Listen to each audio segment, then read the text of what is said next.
Terdakwa kasus dugaan mafia tanah di Grobogan divonis hukuman 2,5 tahun penjara. Terdakwa menyatakan banding atas putusan hakim. Kasus ini mencuat setelah dua perusahaan saling klaim pengusahaan tanah pada 2023 lalu. Terdakwa kasus mafia tanah Dwi Bagus Yosyanto yang juga pemilik PT Azam Anugrah Abadi divonis 2,5 tahun penjara. Ia didakwa telah melakukan pelanggaran hukum dengan memalsukan surat dokumen serta telah merugikan negara sebesar 200 miliar 890 juta rupiah terkait kasus tersebut. Kasus ini mencuat pada tahun 2023 lalu setelah pelapor Didik Prawoto, pemegang PT Azam Laksana Intan Buana, melaporkan balik terdakwa. Didik dilaporkan atas kasus yang sama, yakni pemalsuan surat dan dokumen perusahaan pada tahun 2017 lalu.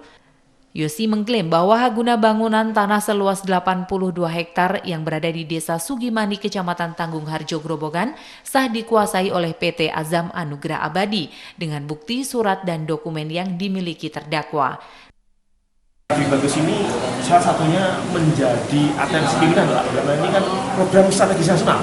Karena ini kami memandang terdakwa ini perbuatan mafia tanah, karena sangat merugikan perekonomian daerah, khususnya Kabupaten Grobogan. Ini investasi itu lari semua. Investasi yang sudah mau menanam modal investasi di Sugimani, ini gara-gara perbuatan terdakwa itu lari semua menanam modal. Makanya perbuatan terdakwa sangat merugikan perekonomian daerah Kabupaten Grobogan. Total kerugian nilai berapa? Itu kemarin dari hasil kami itu sekitar 200-an miliar itu. Sementara Didik Prawoto mengaku telah mengantongi seluruh izin dalam mengelola lahan tersebut sejak tahun 2004 silam.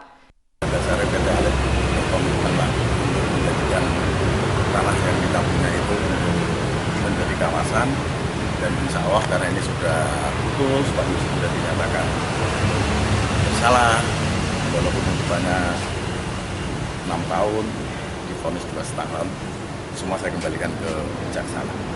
Kalau kami secara pribadi mau fokus supaya tanah itu bermanfaat, supaya ada investor yang masuk, dan menjadi tujuan kami utama untuk menjadikan tanah itu menjadi kawasan industri. Yosi, terdakwa kasus dugaan pemalsuan dokumen, mengaku banding atas hasil putusan hakim. Ia tak terima dengan putusan tersebut karena merasa tidak pernah melakukan perbuatan yang melawan hukum. Hasil putusan tadi, Pak, banding atau gimana? Banding. Kenapa, Pak?